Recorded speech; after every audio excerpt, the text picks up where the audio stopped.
सोना ऐक ना, आपण कसं ट्रेडिशनल पद्धतीने वगैरे लग्न नाही करायचं, काहीतरी युनिक करायचं मस्त. आणि तुला माहित आहे, तसंही माझ्या घरचे लग्नाच्या मागे लागलेच आहे.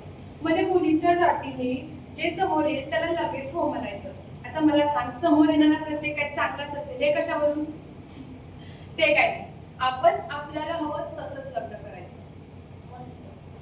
अच्छा, आपण डेस्टिनेशन वेडिंग करूया का? हा, बोल ना. अरे सांग ना. नेहमीप्रमाणे लग्नाचा विषय काढता साहेबांची बोलती बंद.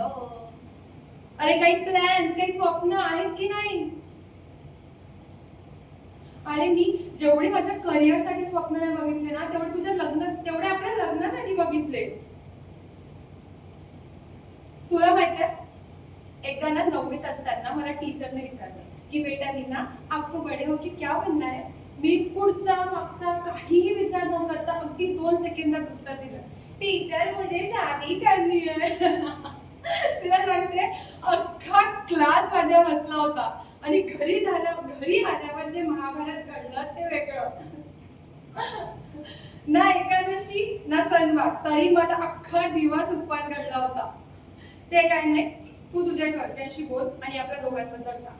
आपण आपल्याला हवं तसंच लग्न करायचं. Destination wedding. आता मला फक्त तू, मी आणि आपलं लग्न, बस एवढंच दिसतंय.